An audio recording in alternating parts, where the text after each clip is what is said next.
Selling പ്രൈസും cost പ്രൈസും എന്താണെന്നുള്ള കൺസെപ്റ്റാണ്.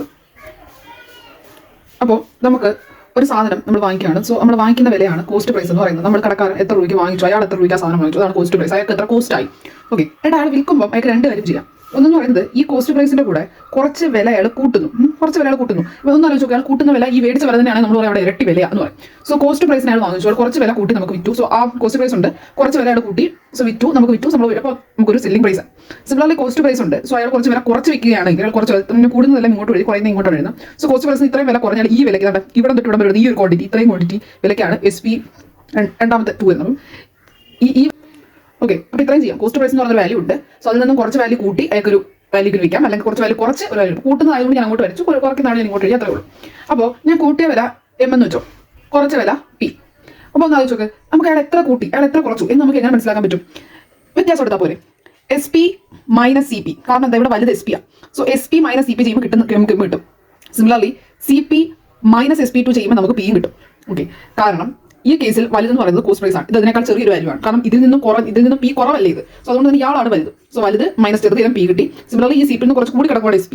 സോ ആ SP വലിയ SP - CP ചെയ്തപ്പോൾ M, കൂടി കിടക്കുന്നതാണ് M, ഇവിടെ എന്താണ് കുറഞ്ഞിരിക്കുന്നതാണ് P. സോ M ഉം P നമുക്ക് അങ്ങനെ കണ്ടുപിടിക്കാം. സോ നമ്മൾ എന്താ ചെയ്യുന്നത് വെച്ചാൽ നമുക്ക് ഇത്രയുള്ള പരിപാടി. ഒരു കടക്കാരൻ അയാൾ കുറച്ച് സാധനം കുറച്ച് വിലയ്ക്ക് മേടിക്കും, M എന്ന വില കൂട്ടി ഒരു വിലയ്ക്ക് വിൽക്കും, കുറച്ച് വിലയ്ക്ക് മേടിക്കും, P എന്ന വില കുറച്ച് ഒരു വിലയ്ക്ക് വിൽക്കും. ഇനി നമുക്ക് പെർസെൻറ്റേജോട് കിടക്കാം.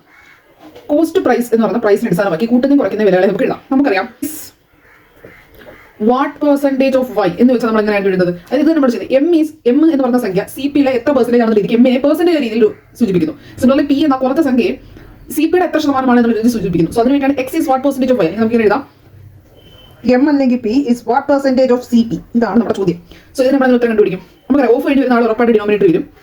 M എന്ന് പറഞ്ഞ പോലെ M കണ്ടുപിടിക്കണമെങ്കിൽ SP - CP ചെയ്യണം, P കണ്ടുപിടിക്കണമെങ്കിൽ CP - SP ചെയ്യണം. ഓക്കെ, ഇതൊരു കേസ്. ഓക്കെ, ഇതൊരു കേസ് കൂട്ടി വയ്ക്കുന്ന കേസ്, കുറച്ച് വയ്ക്കുന്ന കേസ്. കൂട്ടി വയ്ക്കുന്ന കേസിലാണെങ്കിൽ പ്രോഫിറ്റ് ആണ്, അഥവാ M എന്ന് പറയുന്ന സംഖ്യ ഇവിടെ ഞാൻ M എന്ന് സൂചിപ്പിച്ചിരിക്കുന്ന പ്രോഫിറ്റ് ആണ്.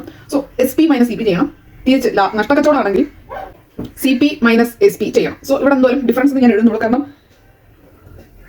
ഡിഫറൻസ്, അതായത് എന്തിന്റെ ഡിഫറൻസ്? ആ CP യുടെയും difference between CP and SP, difference between CP and SP × 100. So അതുകൊണ്ട് തന്നെ ചെയ്യുമ്പോൾ നമുക്ക് വാല്യൂ കിട്ടും. ഞാൻ ഇവിടെ കിട്ടിയ വാല്യൂ X% ആണെന്ന് വെച്ചോ, ഇവിടെ കിട്ടിയ വാല്യൂ Y% ഞാൻ എഴുതുന്നതാണ്. സോ ഇനി ഞാൻ ഇതുപോലെ ചെയ്തെടുത്തു. എന്താ M is what percentage of CP എന്ന് ചെയ്ത് വന്നപ്പോൾ X% എന്ന് കിട്ടി, P is what percentage of CP എന്ന് ചെയ്തപ്പോഴത്തേക്കും എനിക്ക് Y% കിട്ടി, ഞാൻ എടുത്തു.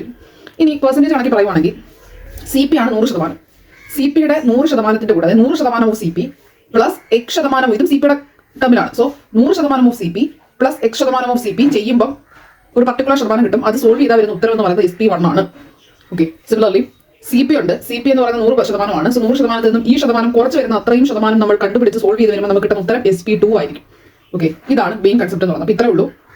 ഈ കൺസെപ്റ്റ് ഒന്ന് ക്ലിയർ ആക്കാൻ വേണ്ടി പറയാം. ഇനി അത് നമ്പർ രേഖയാണെന്ന് വരച്ചാൽ ഇവിടെയാണ് നമ്പർ രേഖയുടെ 0 നിൽക്കുന്നത്.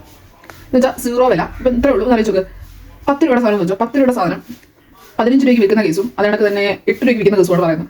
സോ ഈ വില 0 to 8 ഇത്രയാണ്. കോസ്റ്റ് പ്രൈസ് 0 to 10, 15 എന്ന് പറഞ്ഞാൽ ഇത്രയും നീളം 15 ആണ്. സോ ഇതിന് നമുക്ക് ലെങ്ത് വൈസും പറയാം. സോ SP2 എന്ന് പറഞ്ഞാൽ ഇത്രയേ ഉള്ളൂ. SP2 എന്ന് പറഞ്ഞാൽ ഇത്രയേ ഉള്ളൂ. കോസ്റ്റ് പ്രൈസ് ആണ്ട് ഇത്രയേ ഉണ്ട് കേട്ടോ. കോസ്റ്റ് പ്രൈസ് ആണ്ട് ഇത്രയേ ഉണ്ട്. SP1 എന്ന് പറയുന്നത് ഇത്രയേ ഉണ്ട്. സംഖ്യാരേഖയിൽ നമുക്ക് ഇതിനെ സൂചിപ്പിക്കാം. ഫസ്റ്റ് ക്വസ്റ്റ്യൻ നമ്മൾ ചെയ്യുമ്പോഴത്തേക്കും നമുക്ക് മനസ്സിലാവും. അവർ പറയുന്നുണ്ട്, ക്വസ്റ്റ്യൻ വെച്ചിട്ട് എഴുതാണ്, ഒരു 19% ലോസ് ആണ്. ഒരു CP ഉണ്ട്, 19% ലോസ് എന്ന് പറയുമ്പോൾ നമ്മളറിയാലോ, ലോസ് ഒക്കെ നമ്മൾ CP യുടെ ടേമിൽ എഴുതുന്നത്. സോ അതുകൊണ്ട് തന്നെ 19% ആ ഫിഗർ തന്നെ നോക്കുക. So loss of 19% gets converted into profit of. അപ്പോൾ ഒരു പ്രോഫിറ്റ് ഓഫ് എത്ര പ്രോഫിറ്റ് ആവും? ഒരു 17% പ്രോഫിറ്റ് ആവും. When the selling price increased by 162. Okay, അതായത് ഇവിടെ ഒരു സെല്ലിംഗ് പ്രൈസ് ഉണ്ട്, അതായത് ഇത്രയും ഇവിടെ സെല്ലിംഗ് പ്രൈസ് ഉണ്ട്. ആ സെല്ലിംഗ് പ്രൈസിൽ നിന്നും ഇത്രയും ഇവിടെ നിൽക്കുന്നത്, ഇവിടെ എന്ന് പറയുന്നത് സെല്ലിംഗ് പ്രൈസ് പ്ലസ് 162 ആണ്. സോ ഈ സെല്ലിംഗ് പ്രൈസിൽ നിന്നും ഈ സെല്ലിംഗ് പ്രൈസിൽ ഇങ്ങനെയാണ് നിൽക്കുന്നത്. സോ നമ്മുടെ ചോദിച്ചിരിക്കുന്നത് what is a cost price? CP എന്താണെന്നാണ് നമ്മുടെ ചോദ്യം. കൂടി ഇവിടെ നിൽക്കുകയാണ്. സോ നമ്മൾ ചോദിക്കുക ഈ വാല്യൂ മൈനസ് ഞാൻ ഈ വാല്യൂ ചെയ്യാമെന്ന് വെച്ചു. ഈ വാല്യൂ മൈനസ് ഈ വാല്യൂ, ഇവർ തമ്മിലുള്ള ഡിഫറൻസ് എന്ന് പറയുന്നത് എന്താ? ഇവർ തമ്മിലുള്ള ഡിഫറൻസ് എടുക്കുന്നത് 162 അല്ലേ? ഇവർ തമ്മിൽ എടുക്കുന്ന ഡിഫറൻസ് 0 നിന്നും SP പ്ലസ് 162 വരെയുള്ള ദൂരം മൈനസ് SP വരെയുള്ള ദൂരം ചെയ്യുമ്പോൾ അത്രയും ദൂരം വരും. സോ അത്രയും ദൂരം എന്തായിരിക്കും? 19% പ്ലസ് 17% ആയിരിക്കും. 36% ഓഫ് CP. അപ്പോൾ CP യുടെ 1% നമുക്ക് എത്ര വേണ്ടത്? CP എന്താണെന്നല്ലേ? CP യുടെ എത്ര നമുക്ക് വേണ്ട ക്വസ്റ്റ്യൻ ചോദിച്ചിരിക്കുന്നത്? What is cost price? Cost price ചോദിച്ചത് 100%. 100% എന്തായിരിക്കും? 100% ഇസ് ഈക്വൽ ടു 150 നമ്മുടെ ഉത്തരം വരും. ഇതാണ് ആ ക്വസ്റ്റ്യൻ ആൻസർ. നമുക്ക് സെക്കൻഡ് ക്വസ്റ്റ്യൻ നോക്കാം. അപ്പോൾ ഈ ക്വസ്റ്റ്യൻ നമ്മൾ നോക്കുമ്പോൾ നമുക്ക് മനസ്സിലായി. ക്വസ്റ്റ്യൻ പറയുന്നത് വെച്ചാൽ ഒരു CP ഉണ്ട്. A person is sold an article of 535. അതായത് 535 എന്നൊരു വിലയ്ക്ക് വിറ്റപ്പോൾ loss incurred will be equal to the profit incurred article ഈ sold at 765. Okay, what price it should get, what price it should sell to get 10% കൊടുക്കണം. അതിപ്പം P ഇവിടുത്തെ രണ്ടും same ആണ്. ഇവിടെ രണ്ടും ഞാൻ P എന്ന് എഴുതാണ്. സോ P M ഒന്നും പ്രത്യേകം രണ്ട് ഞാൻ M എന്ന് എഴുതാണ്. സോ രണ്ടും M ആണ്, അതായത് രണ്ടും X% തന്നെയാണ്. Okay, so what price it should, ഇനി ഏത് പ്രൈസ് വിറ്റാൽ 10% പ്രോഫിറ്റ് കിട്ടും. സോ നമുക്ക് ഒരു കാര്യം ആലോചിക്കും. ഞാൻ പറഞ്ഞല്ലോ, സംഖ്യയുടെ കേസ് പറയുവാണെങ്കിൽ CP ഒരാൾ ഇരിക്കുകയാണ്. CP ഒരാൾ ഇരിക്കുകയാണ്. സോ നമുക്ക് ഇങ്ങോട്ടുള്ള ദൂരവും സെയിം ആണ്. അതിനർത്ഥം ഇങ്ങോട്ടുള്ള ദൂരവും സെയിം ആണെന്ന് വെച്ചാൽ ഇവരുടെ രണ്ടുപേരുടെയും മിഡിലാണ് ഇരിക്കുന്നത്. അതിനർത്ഥം CP എന്ന് പറയുന്നത് മിഡിൽ വാല്യൂ ആണ്. ഇത് ഏകദേശം ഒരു അരിത്തമെറ്റിക് പ്രോഗ്രഷൻ, അതായത് 645, 616, 617 അങ്ങനെ പോകുന്നത്. ഓക്കെ, അപ്പോൾ അതുകൊണ്ട് തന്നെ നമുക്ക് arithmetic progression half into first term plus last term is equal to 650 എന്ന് കിട്ടും. CP 650 ആണെങ്കിൽ നമുക്ക് 10% പ്രോഫിറ്റ് ആണ് വേണ്ടത്. സോ 10% പ്രോഫിറ്റ് വിൽക്കണമെങ്കിൽ എത്ര സെല്ലിംഗ് പ്രൈസ് വേണം? 110% ഇസ് ഈക്വൽ ടു 110% CP എന്നും 65 ഇൻറ്റു. നെക്സ്റ്റ് ക്വസ്റ്റ്യൻ നോക്കാം. A person is sold an article at ഒരു പേഴ്സൺസ് ആർട്ടിക്കിൾ സോൾഡ് ചെയ്യാണ് 840 and profit incurred will B, അതായത് 840 വിറ്റപ്പം കിട്ടിയ പ്രോഫിറ്റ് എന്ന് പറയുന്നത് ഇൻക്വേർഡ് വിൽ ബി 12% മോർ. അപ്പോൾ ഇവിടെ എന്തോ ചെയ്തപ്പോൾ 12.5% more than the loss incurred article sold 1500. അപ്പോൾ 1500 വിറ്റിക്കുമ്പോൾ കിട്ടുന്ന ലോസിന്റെ 12% കൂടുതലാണ്. ലോസ് എന്താണോ അതിന്റെ ഇത്രയും കൂടുതലാണ് ഇവിടെ കിട്ടുന്ന പ്രോഫിറ്റ് എന്ന് പറയുന്നത്. What price it should sell to get 20% profit. 20% profit കിട്ടണമെങ്കിൽ എത്ര പൈസയ്ക്ക് വിൽക്കണം? അല്ല, ഇത് CP ആണ്. CP കൊടുത്ത് നമുക്കറിയാലോ 120% കണ്ടുപിടിച്ചാൽ മതി. സോ ഇതെങ്ങനെ ചെയ്യുന്നത് വെച്ചാൽ 12.5% എന്ന് വെച്ചാൽ എന്താ? 12.5% വെച്ചാൽ 1/8. അപ്പോൾ അതിനർത്ഥം 8x ആണ് ഇവിടുത്തെ വാല്യൂ എങ്കിൽ ഇവിടെ അതിൻ്റെ ഇത്രയേ ഉള്ളൂ. ഇപ്പോൾ ഇത് നമ്മൾ എങ്ങനെ എഴുതൂലേ? 12% ഓഫ് 8 ആണ് 1.